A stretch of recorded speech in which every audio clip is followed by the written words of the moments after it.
Shalom saudaraku yang terkasih, selamat pagi. Salam sejahtera untuk kita semua. Sebelum kita membaca Alkitab, merenungkannya, dan kita beraktivitas untuk kehidupan kita, mari kita berdoa terlebih dahulu. Tuhan Allah yang kami sembah, kami bersyukur atas kasih setia Tuhan melawat kehidupan kami. Di pagi ini sebelum kami membaca Alkitab dan merenungkannya, biarlah kehidupan kami senantiasa diberkati oleh Tuhan.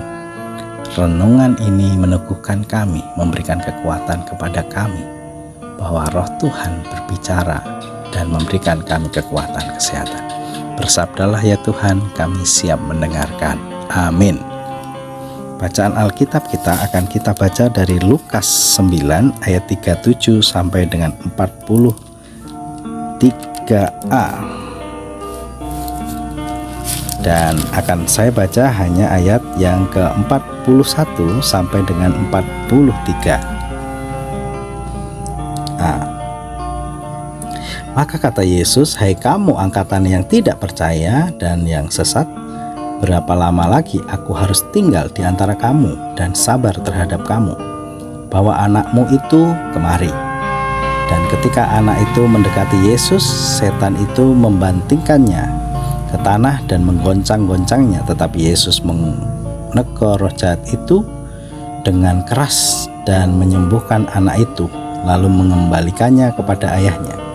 Maka takjublah semua orang itu karena kebesaran Allah. Amin. Saudaraku yang terkasih, perikop bacaan kita secara umum memberitakan kepada kita pelajaran mengenai kuasa Tuhan di atas kehidupan manusia. Diceritakan pada saat itu setelah Yesus dimuliakan di atas gunung, datanglah seorang dari banyak orang yang ada pada saat itu kepada Yesus serta memohon agar ia mau melihat kondisi anak satu-satunya yang mengalami kerasukan roh jahat. Hal yang menarik pada peristiwa ini bukan hanya ketika Yesus mengusir roh jahat tersebut, tetapi juga latar belakang mengapa Yesus kemudian menegur para murid dengan mengatakan, "Hai kamu angkatan yang tidak percaya dan yang sesat, berapa lama lagi aku harus tinggal di antara kamu dan sabar terhadap kamu?" Mengapa Yesus menegur para murid? Sesuai dengan apa yang dikatakan oleh seorang yang memohon kesembuhan anaknya kepada Yesus. Ternyata sebelum ia datang kepada Yesus, ia telah memohon pertolongan kepada para murid. Akan tetapi para murid ragu dan mereka merasa tidak mampu melakukannya dan merasa hal tersebut berada di luar kuasa mereka. Teguran Yesus pada dasarnya dimaksudkan sebagai pelajaran kepada para murid untuk mempersiapkan diri mereka secara mandiri, sebab tidak lama lagi akan tiba waktunya bagi Yesus untuk meninggalkan mereka. Para murid memiliki tugas dan bertanggung jawab untuk melanjutkan karya pelayanan Yesus di dalam dunia. Dapat dilihat bahwa Yesus mengharapkan setiap para pengikutnya untuk dapat menjalankan tugas dan tanggung jawabnya masing-masing dengan tetap teguh beriman kepada Tuhan. Iman yang teguh, penuh kasih, dan hanya berharap kepada Tuhan menjadi dasar dalam bertindak, bersaksi juga dan melayani.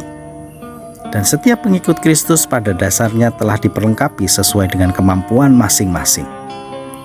Dan khusus bagi para murid yang ada bersama dengan Yesus, pada saat itu mereka telah diberikan kuasa yang oleh iman yang percaya kepada Allah dapat dipergunakan untuk menyembuhkan ataupun mengusir roh jahat.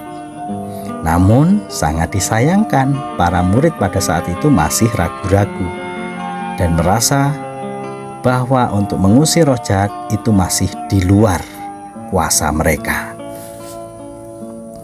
Diperlengkapi dengan kemampuan dan kelebihan masing-masing, dan kemudian dipersiapkan untuk menjadi saksi Kristus menjadi pesan penting bagi kita.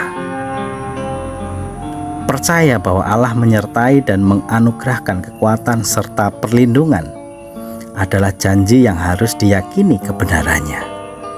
Setiap pengikut Kristus dipersiapkan dan diperlengkapi oleh Allah, sama seperti Yesus yang dipersiapkan dan diperlengkapi dalam pengutusan dirinya sebagai anak Allah yang hadir dan berkarya di dalam dunia. Saudaraku yang terkasih, dengan ketaatan dan kesetiaan tersebut, maka setiap pengikut Kristus pun kemudian semakin diperlengkapi, dikuatkan, dan diberikan kuasa dalam berbagai bentuk untuk melakukan pekerjaan-pekerjaan yang baik yang sesuai dengan kehendak Allah. Keraguan-keraguan, ketakutan, serta kebimbangan dalam menjalani tugas dan tanggung jawab sebagai pengikut Kristus secara tidak langsung membuktikan lemahnya iman dan keyakinan akan kuasa dan dianugerahkan Allah kepada umatnya. Padahal Yesus sendiri mengatakan bahwa menjadi pengikut Kristus berarti berani menjadi saksinya melalui sikap dan perbuatan tanpa ragu dan takut, sebab Allah menyertai dan menguatkan setiap umatnya. Tuhan memberkati. Janganlah ragu, pergunakan kemampuanmu untuk kemuliaan nama Tuhan. Amin. Mari kita berdoa. Tuhan, kami mengucap syukur pagi ini kami diteguhkan agar tidak ragu mempergunakan kemampuan untuk kemuliaan nama Tuhan. Berkaryalah Tuhan dalam kehidupan kami.